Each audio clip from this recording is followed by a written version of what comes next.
بالله من الشيطان الرجيم بسم الله الرحمن الرحيم الحمد لله رب العالمين والصلاة والسلام على أشرف الأنبياء والمرسلين سيدنا محمد وعلى آله وصحبه أجمعين. My dear respected brothers and sisters, Assalamu alaikum wa rahmatullahi ta'ala wa barakatuh. You guys sound like you were in a shura meeting all day yesterday. Then you stayed up till your flight at 5:43, then went to Chicago, and then came here about an hour ago. But why do you sound like that? Did many of you live upstairs? Yeah? That's what you did? You came down? MashaAllah. MashaAllah. Jazakallah khair, Brother Burhan, for the introduction. It's a workshop, and I asked them, why are we in this room? Because the workshop is always like a smaller setting. They said we're using the other rooms already for other workshops, and so this was the next room. So if you, I'm blinded by this light, but I do know you're there, some of you are there. So if I ask questions and you want to answer, you'll probably have to wave slightly, not very excitedly. We're not like at a UConn Butler game yet, but just go. Sorry to bring up sore spot. So to begin with, this notion of life after MSA, how many of you are actually currently in college? So that I can see what applies to whom. Oh, there are 4 of you there, mashallah. So these seats are also free. Inshallah, so if you can make the hijrah from the east and join the Muslims of the west, inshallah, we will welcome you. Are there any brothers on that side? No. Oh no, I know. You're there. So, and how many of you may have graduated already, like if you hold up fingers, so 1 will be 1 year out of college, 2 will be 2 years out of college, and then if you're doing like this, like you've been out for some time, right? So 1 year, 2 years out of college, 2 years, 1 year. I feel like this is Tahrir Square, mashallah. 3, mashallah. And then of course we have a professor in the audience, so she's continuously learning and teaching.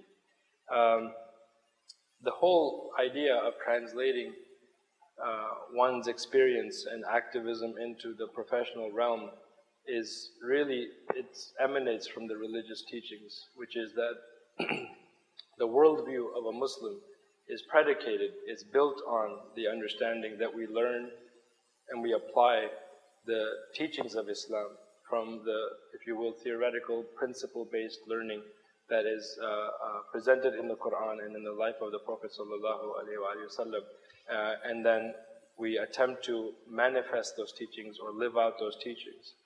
So what's interesting about this is that I'll talk first part about the ideal situation of what you would have experienced as a person going through the MSA experience on campus, and then what challenges you face if you didn't have this ideal experience, and then as you come out of that campus environment, you will ultimately continue with these challenges. So let me start by asking, in terms of the actual MSA campus experience, what's the metaphor, if you will, used to describe what a campus is? What are some metaphors that are used to describe what a campus environment is like? Yes? A bubble, yeah. What else? Yes? Crazy? Crazy. Which state? Just like totally crazy? So the campus, life is crazy. No, that's good. I just want to make sure I hear crazy, bubble, okay. We'll make a sentence out of these. Crazy, bubble, anything else? What else do you hear the college campus described as? Family, yeah. Family. Anything, any other metaphors? You've not heard of what is the transition from campus to the world? What do they say? You're going from into the real world, right? So the campus is looked upon as the microcosm, the small, the reduction, if you will, of life at large. And whatever you experience supposedly on campus is training you for the real world. And if you go through that experience, here are some things you would have experienced in the MSA. So if your MSA was rich and gave you a very balanced outlook on life, ideally, And here are some lessons that you would have learned ideally, that you could apply in the professional world. You would have learned to manage time. Anybody agree with that? Is your MSA experience teaching you to manage time? Come on. Anyone? You guys came at 10 o'clock for the 10 o'clock session this morning? MashaAllah. You four did? And the rest of you? Right? Some of you did, alhamdulillah. So time management is interesting because that's something directly from Islam, in the sense of the appreciation for every moment. Imam Shafi mentioned the notion of this life being a moment. And he said that make it a moment of obedience. That it is a moment, literally it is a moment. It is very clear to me when I look at certain people at conferences and I have flashbacks to, this would be maybe the 13th or 12th East Zone conference, let's say, that I've been to. So if I think back, subhanAllah, it's just, I had just gotten married, moved to DC, started the PhD program, and then there were these episodes in time. And time goes by so fast that if you're not valuing it in college, and ideally, the MSA should be teaching you to value it. And by virtue of how you construct the activities, how you actually engage people at their level and respect their time, begin on time, end on time, have activities that are concise and very much oriented towards learning. So time management becomes a part of this ideal lesson that one would derive. Second is leadership. Believe it or not, most MSAs do not have programs to train people. But alhamdulillah, by Allah's mercy, people actually walk on to the campus. They may have never led anything in their life. And then they're the last person to walk through the door and like, that's our president. That's how elections are done sometimes. Like, dude, whoever comes in next, that's the president. Right? That's it. And then that person is like, why? Right? What do I know about leadership? But subhanAllah, the experience itself transforms them, and alhamdulillah, they're able to actually go on and do better and do things better and in a more organized fashion. What are some other lessons? I have a bunch listed here, but I want to make sure that you are engaged. Oh, I have two brothers in the back. Is that right? Assalamu alaikum. So these seats are also free up here, inshallah. You can come. And I promise not to speak too loud if you're worried about how loud I'll be. What are some other lessons from the ideal campus experience? So I've said time management, I've said leadership. What are some other things that the campus will teach you? You're going through it, right? Yes.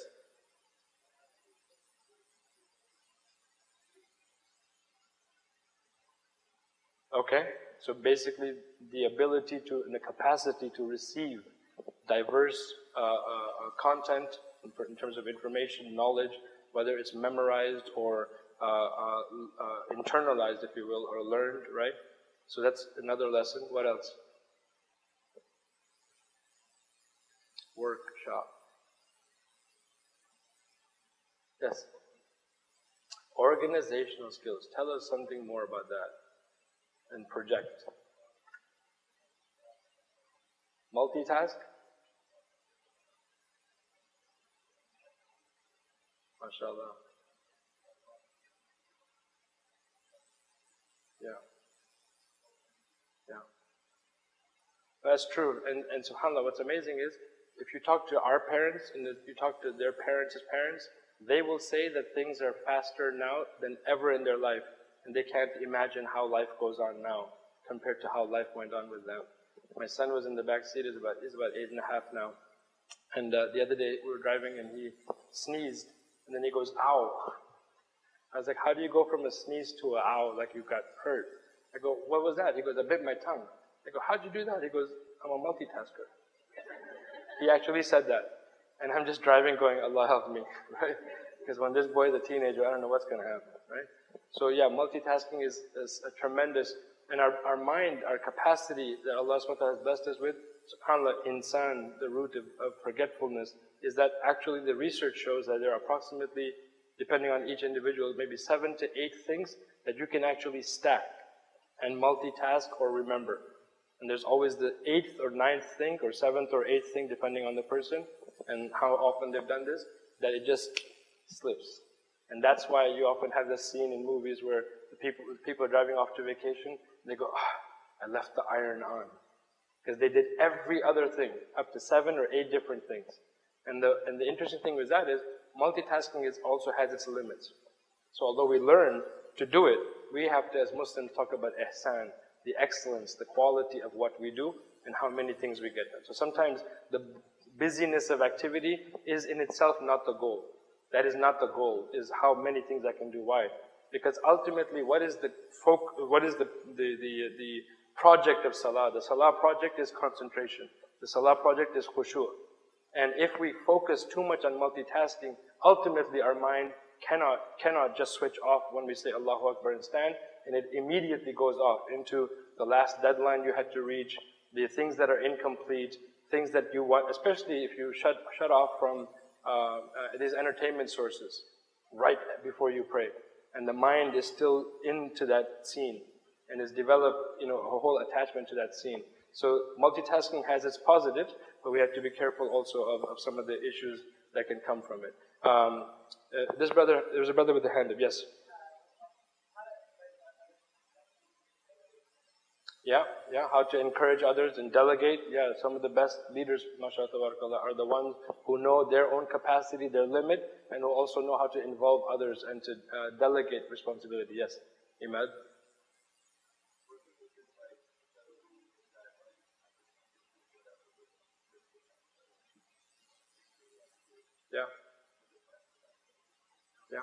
Yeah, everything, which is the phenomenal thing about MSAs. The people who are in Muslim Student Associations, we live sometimes split lives. Everything about the college experience is structured. You don't show up and there's not a schedule. There is a schedule. You sign up for courses. There's a deadline on when you can sign up for courses, what section you can take. There's a capacity for that section, how many people can be enrolled in that course. And then after that, there's a deadline to drop if you need to drop. There's a deadline to withdraw if you need to withdraw. When we come to the MSA life, it's like everything goes out the window, and we're the same person living on campus, living that life, and then with our life. So sometimes I talk to campuses and they're like, well, we're just not recognized this year. Why? Because we didn't turn in the paperwork last year. Like, how do you explain that? Like, what happened that you didn't take care of that, right? So mashallah, that's good. Delegating, encouraging. What other things that you will apply in the professional realm? I just want to make sure we're on the same page of what you're learning in the campus experience. Well, I have, for example, financial management. Financial management is very interesting because oftentimes, and now they're saying for our children to actually not do the allowance thing whereby or not do associated with chores where you pay them to do things, but you actually inculcate in them this notion of a finite amount of money that they have to spend from, and then they can subtract and add to that as they choose activities with parental consultation. But you also learn that on campus, right? Financial management is a big deal. It's an amazing lesson. Not only do you learn that in your personal life, but especially it's affecting now the organizational standing, depending on how well you spend and not spend. Troubleshooting. Troubleshooting is a phenomenal learning experience. I've had, mashallah, brothers and sisters become the most creative people in the middle of trying to solve problems. And literally, whether it's a physical, logistical problem, right? Any examples that you can give about how you actually engaged in troubleshooting on campus? No one did troubleshoot? Everything goes well on your campus, mashallah? I want to come to your campus. Yes.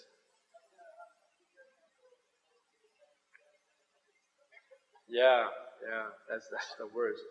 If I ever get a phone call like at 12:15 on a Friday, I just get nervous because they're like khutbah. As if it's like 1-800 khutbah, right? And so if the person's not prepared, you're going to get yelled at. Often the people who yell at khutbahs are the ones who aren't prepared and they just want to go off on people. And you're like, what's going on? Have a fight with the wife? What's the deal? So what else? How else have you done troubleshooting? Finding a speaker, mashallah, that's good. What else? Sisters, you're like the mistresses of troubleshooting. You can get to the core of the problem and solve it. True? Can you? What have you done? Yes?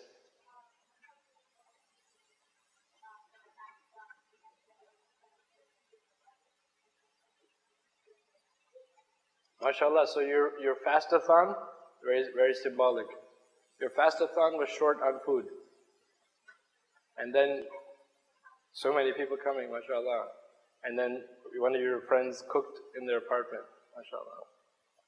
Yeah, I messed up on campus. I was in a leadership position, not in the MSA directly, but in another organization. And the caterer backed out. So my mother and her friend literally cooked for 300 people on a campus kitchen. I don't think we'll ever be allowed back to that kitchen again, yeah. Because they don't know what ghee is, but now they do. Anything else with troubleshooting? Any other examples of troubleshooting? Because you apply that in the workplace and you'll be amazed in your careers, in terms of when they shut down Facebook and Twitter and internet in general for Egypt. My wife is actually of Egyptian descent. We were able to keep track of how they came up with basically workarounds for Facebook, subhanAllah. Like someone on campus had to be creative to extend that into the real world. Any other examples of troubleshooting before I move on? No? Alright, modesty, mashallah. Gender relations. Gender relations. If the MSA is in an ideal environment, you will actually learn to deal respectfully in a dignified manner with the members of the other gender, ideally. And this is an amazing set of skills to have, because oftentimes in the workplace, oftentimes in terms of trying to address social justice issues, when we unknowingly or unconsciously offend the other gender, either by way of marginalizing their involvement, either by way of literally forcefully keeping them out of their, in terms of involvement, or worse, we are condescending to one or the other gender, it becomes a problem. And when you don't master that, then it's not an ideal environment. You actually end up making difficulties for yourself in your personal life, and clearly it's an issue. So if we don't have the full time to do the gender relations presentation, but basically 3 principles to live by in the ideal setting would be that you would want to make sure the interactions between men and women are basically purposeful, they are public, and they are limited. And inshallah we can at some other time or in the Q&A discuss that further. So purposeful, public, and limited. It's directly from the seerah of the Prophet ﷺ and his guidance. And then also we have media skills. Lots of, mashallah, ideally, they learn to address the media if their campus newspaper asks them statements about something, or an incident occurs on campus, or in the national or international arena, people learn very much how to manage with the media and make mistakes. That's fine. I mean, I have no issue saying that, when we first started doing this work, we didn't have a clue like how to go about doing it. There was not really a care to train us.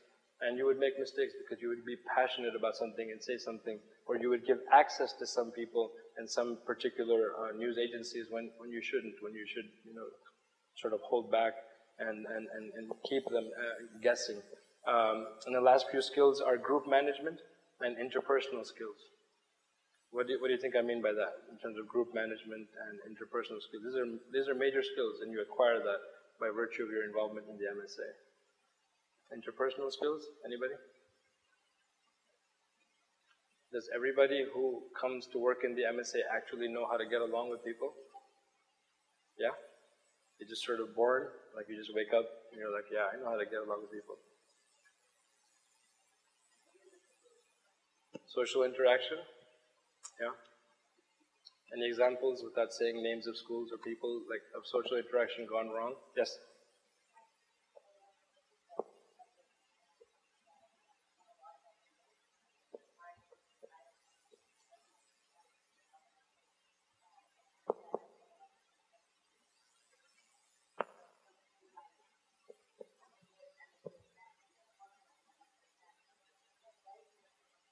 Right. Right.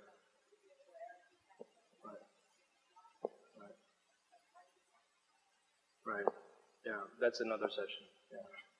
How do you tackle the jahiliyyah? So that's true. So decision making is a product of group management and learning to manage the relations between people, right? And you can go to the shura model, whereby you actually go around and you try to consult people and get their input, and then you weigh the input and say, you know what, we could do this. This is logistically impossible. Given the time we have, we cannot do this. Given the financial resources, we cannot do this. Yes?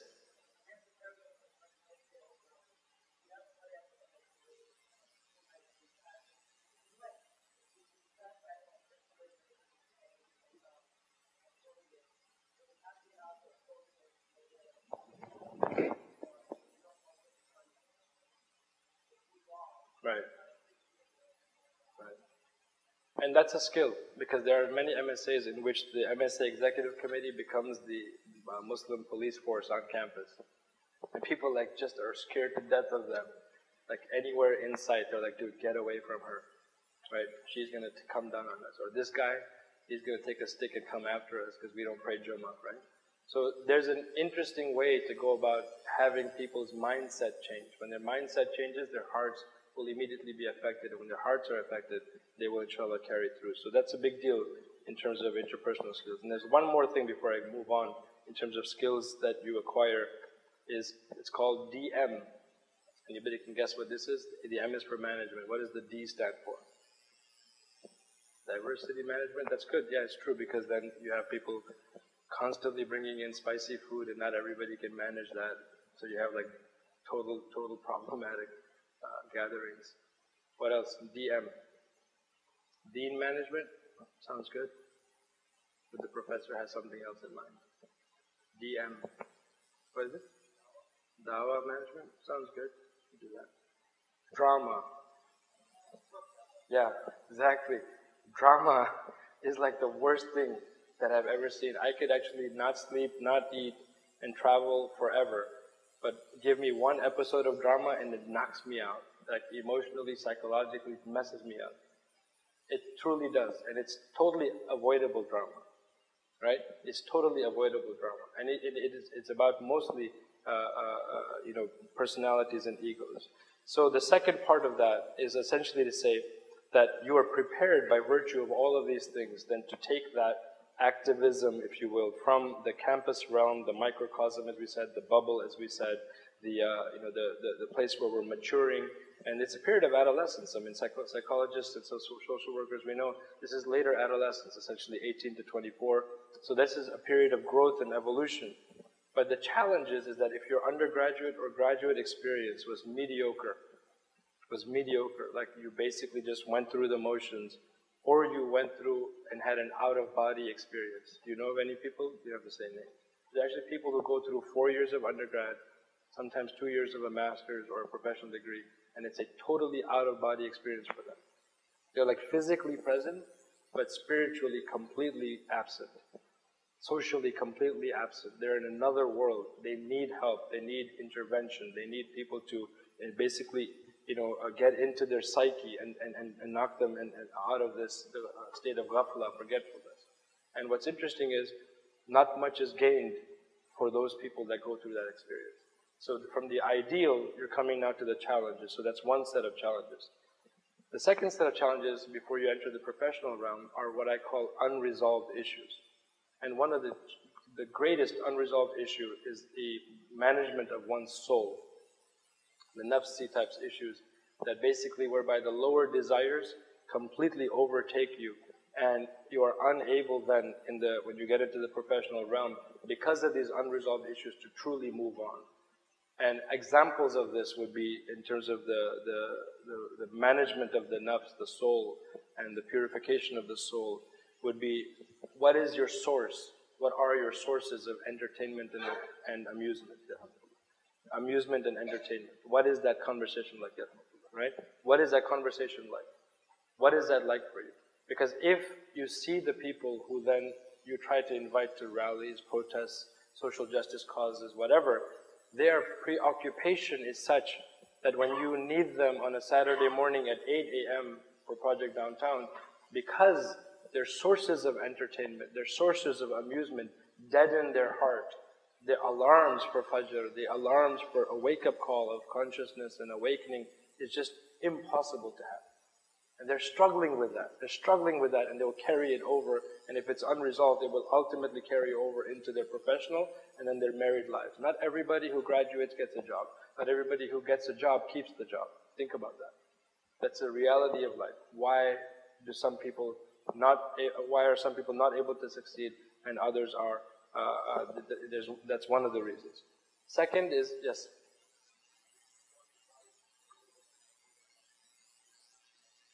Yeah. So somebody you know is suffering from this. So the notion here is that if I go back to time, valuing time, what's very interesting for us is that the tongue is truly the window to a person's heart. And when we say the tongue, we say, well, I'm not the one speaking. I'm not the one, out there saying these things. I'm just watching it. I'm just, it's sort of entertaining me. And the problem becomes is that when these ideas enter your heart, they overtake every portion of every neuron that is ever being fired is taken over by all of these other distractions, such that it's impossible for you. And those people often also do poorly in school, because it's so difficult for them to then keep moving out of it. They may play like video games for 4 to 6 hours in one night, and be completely unaware of the fact of the impact it's having. Because when you're sitting there firing away, shooting, doing whatever violent stuff, then even the stuff that has like stealing cars, like if there's a video game in the 21st century that your skill is at learning how to steal cars fast or whatever they are, I don't even play them. I fall asleep. I don't know why. Ever since I was very young, I used to get exhausted and fall asleep when somebody put me in front of a video game. So I fall asleep in shopping. If you take me into a shopping mall, I'm gone. I am dead. My knees get heavy. I just get groggy. I'm like, get me out of there, right? And then video games. So you have to figure out how you can manage that and say, you know what? What can I do slowly? If it's 4 hours of playtime, can I bring it down to 3 and fill the other hour with something casual learning, nothing intense, because then you'll get resentful of the learning. And then break it down to 2 hours, and then try to do offset 1 hour of learning, 1 hour of a break, but not with technology, something non-technological. Go for a walk, exercise, do whatever. This over time will create the appreciation for what you were losing by virtue of the amusement. Because even if it's 2 hours of play at night, your mind, when you try to go to bed, is not asleep. It's actually quite awake. It's intensely awake because of the imagery that went into it. Whatever, surfing websites and movies and everything else. So this is the slow weaning off of that. The second is food consumption. Truly, caffeine and this sugar, processed sugar, these things are going to affect you in college.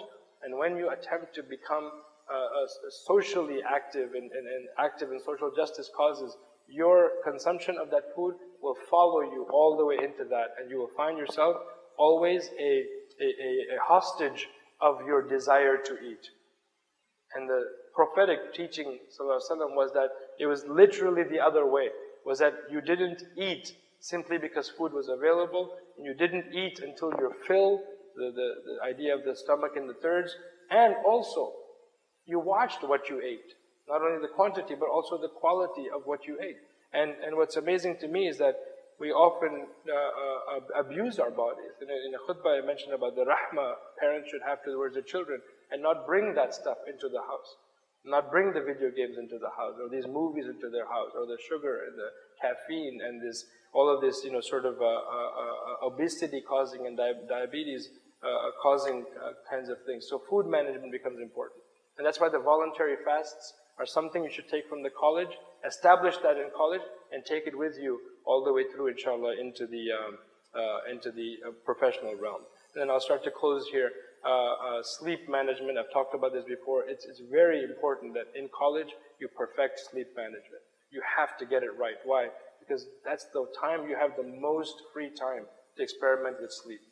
Like, sleep your heart out if you need to, but figure out when and how much you need, and what causes you not to be able to sleep, and what actually causes you to be in a complete, almost in a state of stupor, or as if like you're intoxicated, that you can't get up.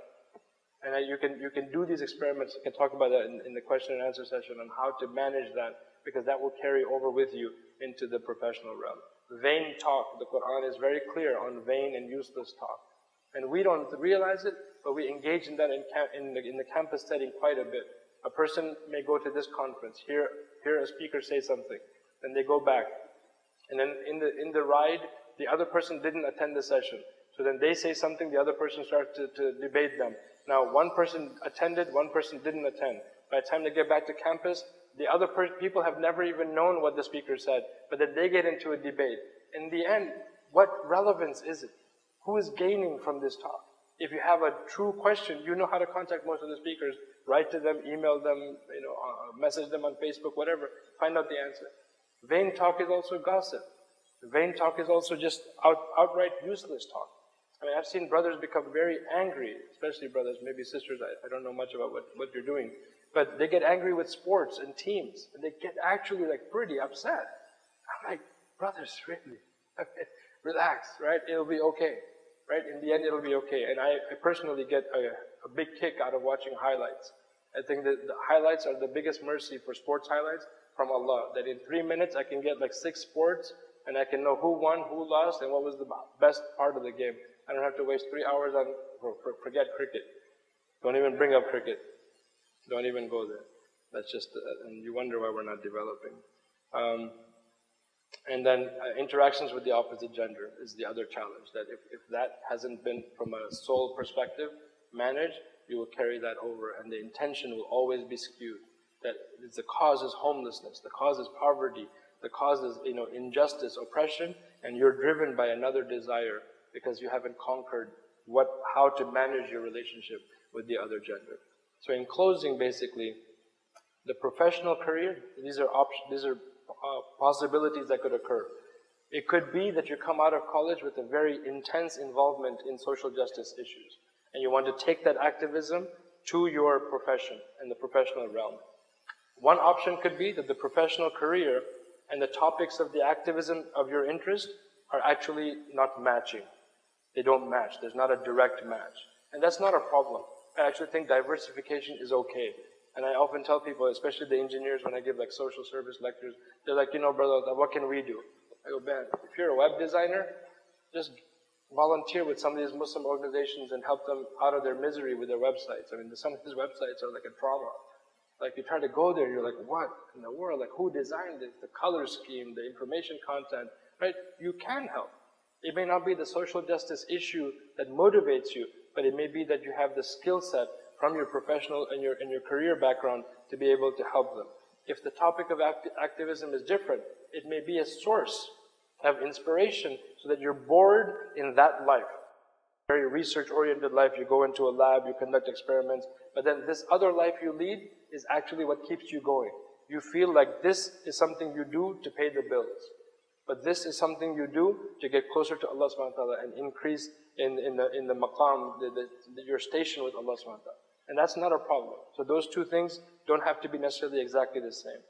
The other one could be that the professional career itself is very demanding, very intensive, very, much at a position where you used to be very socially active in terms of social justice causes, but now you have no time. And you feel the stress of it. So what can you do? Well, believe it or not, you can make time. Because time is a matter of choosing. Even in the career, you can make time. And if you find out that you're spending too much time on email or on surfing, then cut out something and say, you know what, I can use that to blog because I write well. So I'm going to blog and I'm going to address this issue by blogging. I may not be able to go to the rallies. I may not be able to actually go and volunteer. I just don't have enough time. And then the last part of this is and I'll take any questions and comments you have, is that moving from the campus realm to the professional realm in terms of activism. And Ustaz Fatih Yakan has written a book called The Challenges, Mushkilat al-Dawah wa Da'iyah, the problems of the dawah and the people giving the dawah itself and the people giving the dawah. In Arabic, it was translated into English. He says that marriage itself is a turning point. In the life of an active person interested in social justice issues, when they come to the professional realm, marriage itself is a turning point. And his statement is precisely this. He says that those who are active, serving Allah before marriage, either by virtue of that marriage, they increased in their strength and capacity to serve Allah, or they disappeared completely off the stage. You follow me? Marriage is a turning point. So when we say marry the one who reminds you of Allah, one of the reasons that is a kind of a reflection of the state of affairs is that truly, if you were trying to get close to Allah before in your single life, You don't want to divorce from that and get into this life where everything is about dunya. And everything is about more and getting more and acquiring more. And I mean, subhanAllah, it's endless. So that last piece is very critical as you talk about the life after MSA. Because make no mistake about it, I mean, marriage is a reality. It's going to happen. But if you've not perfected yourself in that single life, when Allah gave you the time, the liberty to make mistakes and to repent and to learn and to do all of that, by the time you get into this realm, either the sister that you marry, you could disappear off the stage, or the brother that you marry could pull you off the stage. And by stage, I clearly don't mean a stage of vanity and self-glorification. It's just a platform of where the work was occurring. And you could disappear from that work. And we've seen that happen in people's lives. But what we want is the opposite, is that each of you is strengthening the other, and inshallah, actually going about and serving. And there's much to be done. I mean, there's so many issues. If I begin to mention them to you, you'll be depressed before lunch. You would. I mean, just in the Muslim community in America, it's tremendous. If we get even every conference, if 10 new people say, I want to become a psychologist or a social worker or something in the human services, even that wouldn't be enough to reverse some of the problems we're facing. Some of the problems we're facing in the Muslim community. Problems that people sat in front of me who were strangers to me in a matter of a few minutes and said, how can I address this problem? I have a friend who got into a relationship, premarital relationship, and needs to have an abortion. What do I do? How do you respond to them? If you're not trained in Islamic knowledge, I'm not at a scholarly level. So I tell her, you can go, she said, well, I can go to the sheikh, but he's not going to help me with what I need. I need intervention, I need counseling, I need to talk through. But how can we combine those two? Have people both have the social service training and have the Islamic knowledge and learning.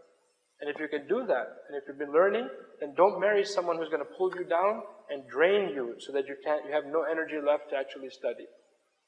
Right? Marry someone who is at a higher stage and will pull you up, inshallah, with them. And through that, both of you will serve Allah, inshallah.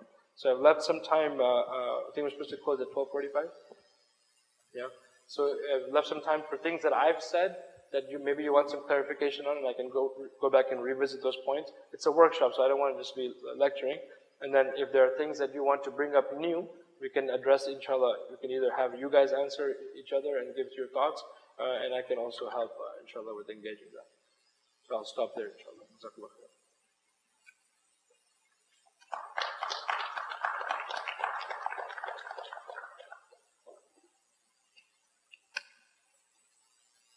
Life after MSA. Anything sticks out in your mind? Any comments, questions? Yes?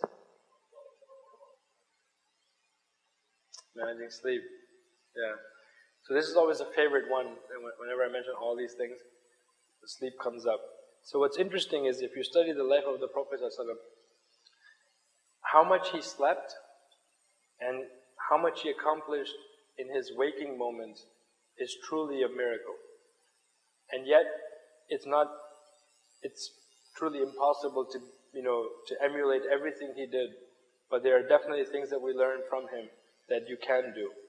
One of the things I suggest to people with sleep is take some time and learn to enjoy sleep. Because Allah subhanahu wa ta'ala tells us that He created sleep for what? Sleep is the night is created for what? Right? Sleep and rest, right? What's often interesting is that we don't have a clue when we actually fall asleep and when we actually wake up. So the first experiment you can do on a day when you don't have to for sure be awake for something, and you can make the Fajr prayer your end limit in the T-test here, right? Basically what? You go to bed, you observe the time approximately when you're going to bed. So let's say you go to bed at 11 p.m. You set the alarm, you say Fajr is 6:30. You set the alarm. So what's the difference, and what's the how many hours have you slept if you go from 11 to 6:30? You guys don't do sleep math? I live with sleep math. I actually set my alarm for things like 6:17. Like who wakes up at 6:17? Right? So how much is that? 11 to 6:30 is how much? 7.5.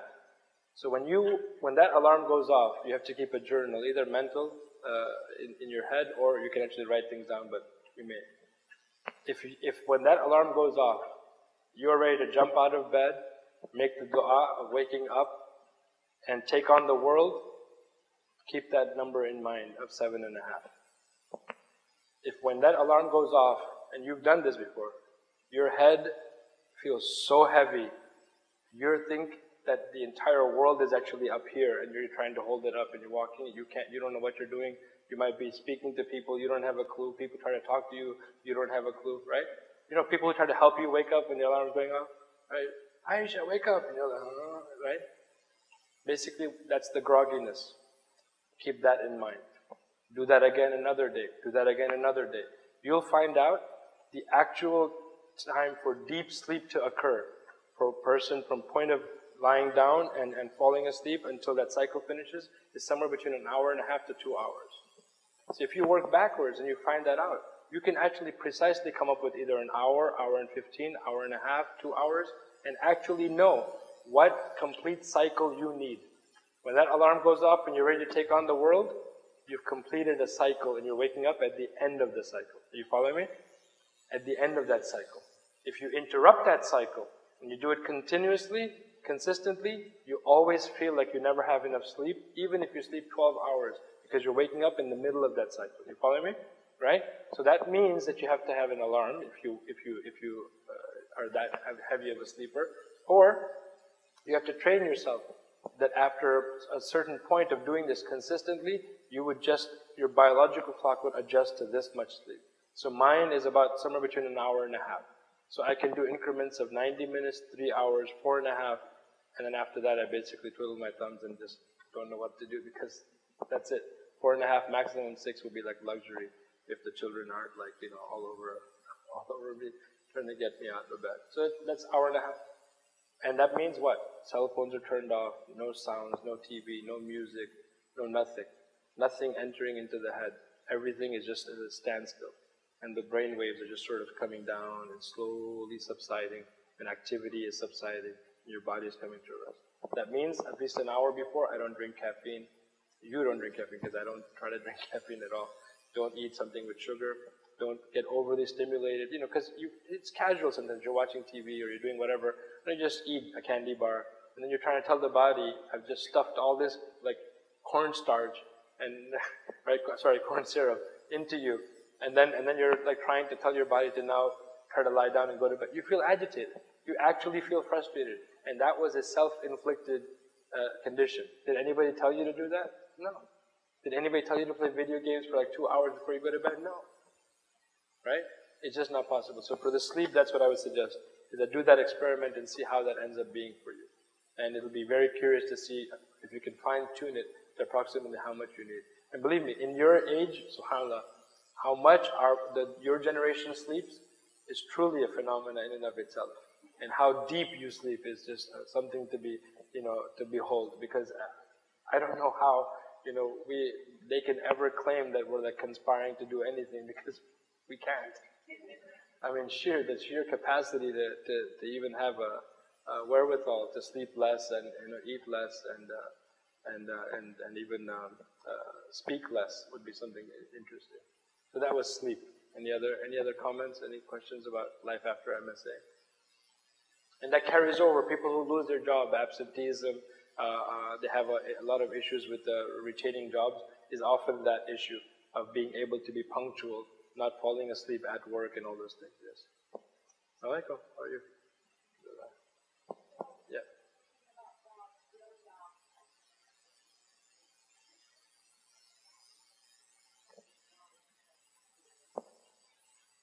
Sure. So what's interesting here is that every campus, for example, now is very much in need of chaplains, men, sisters, and brothers. So those of you who are interested, Brother Ibadur Rahman is here, and others, Brother Khalid Latif and others have actually gone through the chaplaincy program. So if you want to apply it in a very practical way, that's one way. My recommendation is, if you're going to go all the way, you have to go through the PhD and actually do the PhD and enter the academy. We will never reverse the tide of anti-Islamic bigotry until every single Muslim who is capable of teaching, enjoys writing, enjoys the conduct of research and scholarship, enters into that classroom and is present when books are written, is present when conference presentations are made, is present to rebut whatever is being said about us. So I wouldn't just take it as Islamic studies because you're satisfying the acquisition of knowledge or the desire for knowledge. I would take it as a true service, and I think many of you, inshallah, are capable of doing that. And the jobs may not be there in the form that we want. So you may not be able to get a full-time tenure-track faculty job. Howard University, where I'm at, we're in the School of Divinity. We're just hiring our first, and our university is 140 years old. We're just hiring our first tenure-track Islamic Studies faculty member. And so somebody could come and do an adjunct faculty position, right? They could come and do seminars on campus. Unless you're known, no one's going to know about, right, about what services you can offer. So the academy is a big deal for me. The campus life environment is a big deal for me. And of course, if you have an inclination towards Islamic studies and you like counseling people, I say go the other way and get a certification in marriage or family therapy and complete that cycle. So now you have the Islamic background, you have the counseling skills, therapeutic skills, and you wed the two, and you're able to serve the community. So, some interesting options, right? Any other comments, questions? Yes, sister. MashaAllah.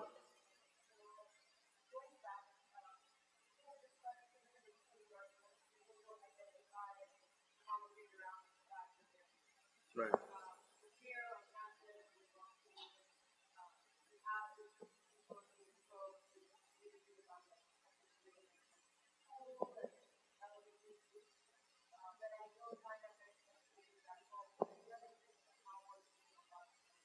And you have to go back? Yeah. No, if you don't have to go back, I would actually recommend you stay. Because if you have that thinking, you will be drained and drowned by it if you go back. Because I have seen people who actually pulled their children out of America, threatened them and said, we're going back to Pakistan where we can be better Muslims and whatever, whatever. And the father couldn't survive for a week because of traffic jams and pollution. The mother couldn't stand it because of grocery shopping and whatever. And the kids didn't have a clue what was going on with them. So, right. But I'm saying though that if you are interested in serving Allah and want to strengthen your religion, I don't know how you can do it anywhere overseas. I actually frankly don't know. There's so much there that's not allowing the freedom. You could become a professor here and then go back perhaps. Or you could become a professional in Islamic work or Islamic studies and then go back. But if you go back, the danger for me is that if you get drowned by it, because it's hard, how much can you bring up? You'll become the sad person of the party. Every time you come, you bring up something about Islam or social justice, they're like, oh God, I hope she doesn't come, right? I hope she doesn't speak.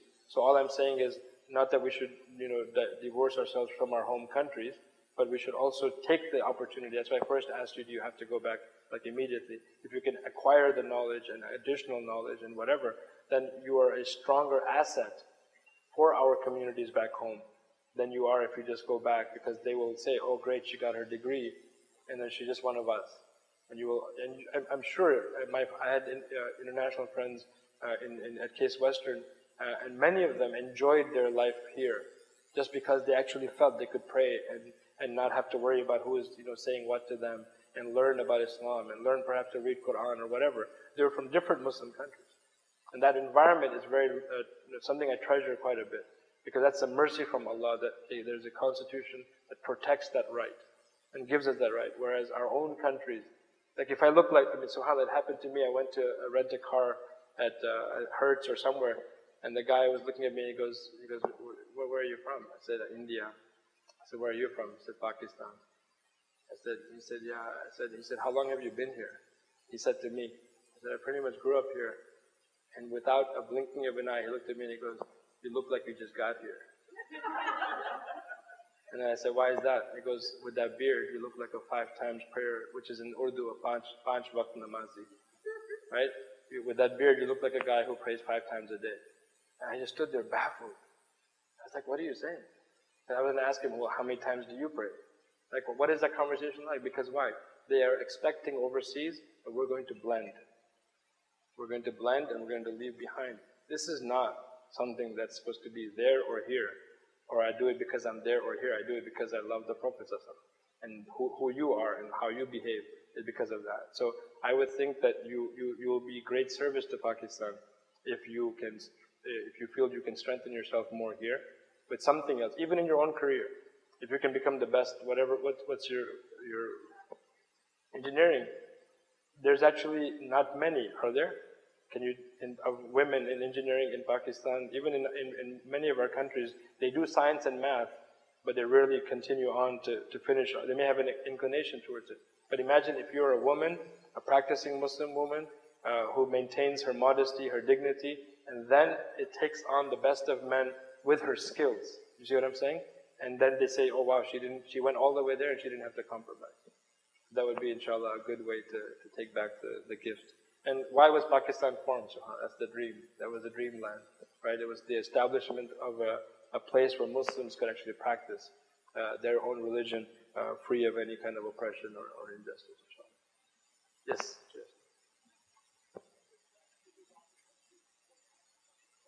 First, that's right.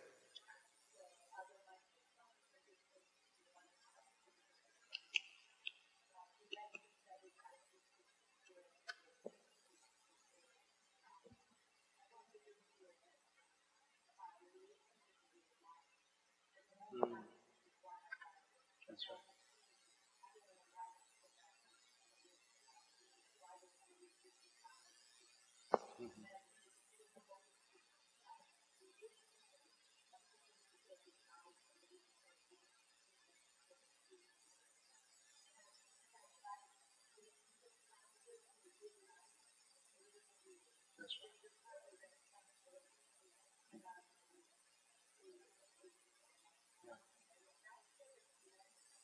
Yeah.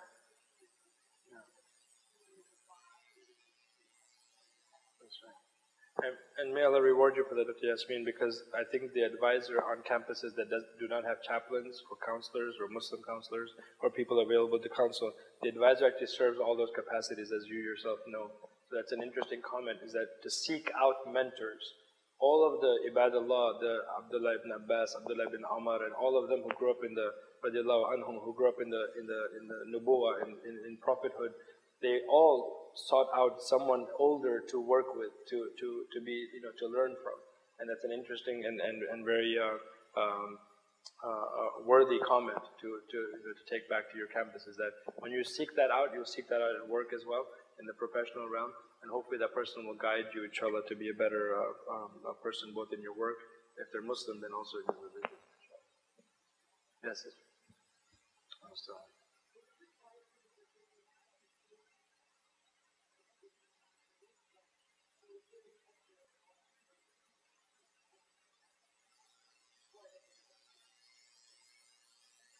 The last part was what? They feel the pressure.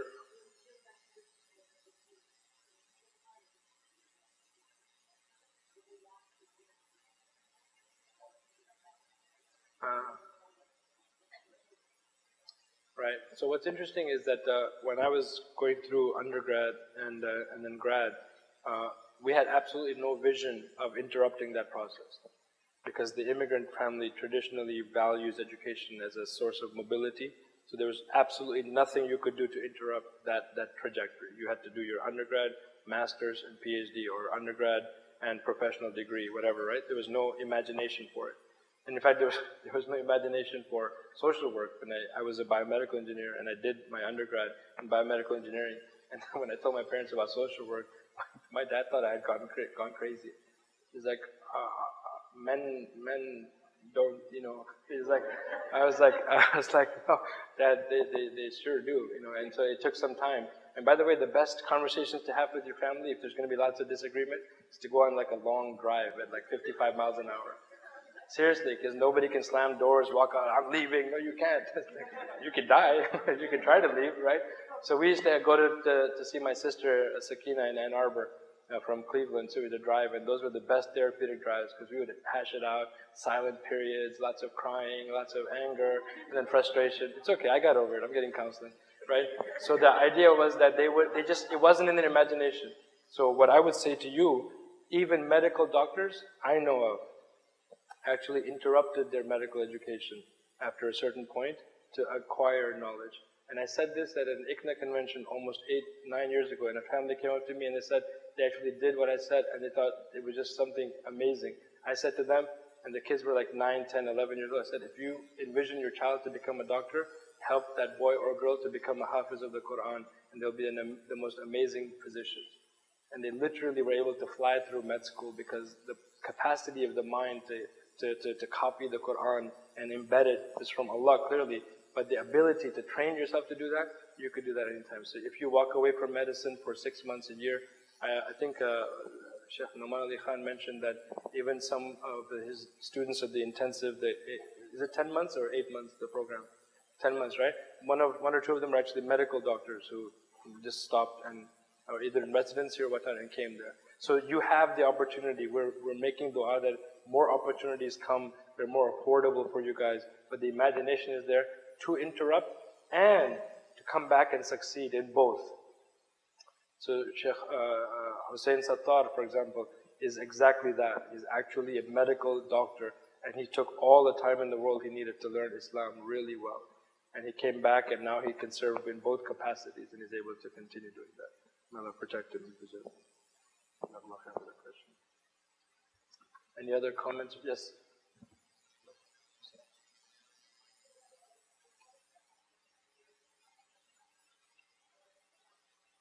Simmons, is it? Russell Sage, yeah.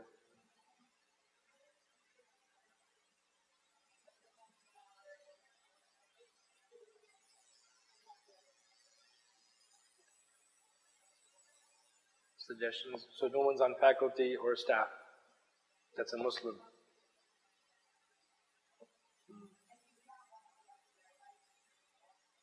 Right.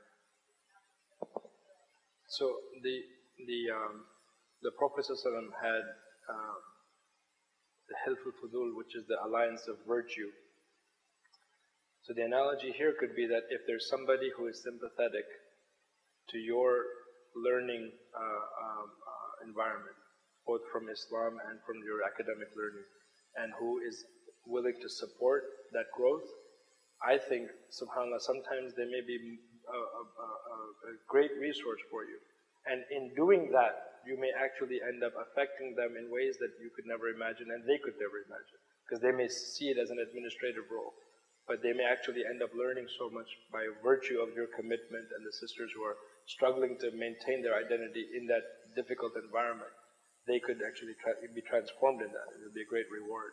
So choose somebody, inshallah, strong, and then come. And Dr. Yasmin has another.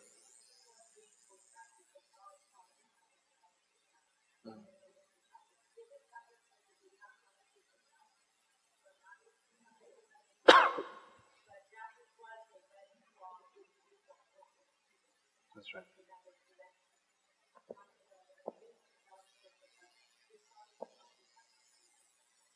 MashaAllah. MashaAllah. That's right. That's right. Does your MSA give zakat to other MSAs? Why not? Sadaqah. So we probably have to close.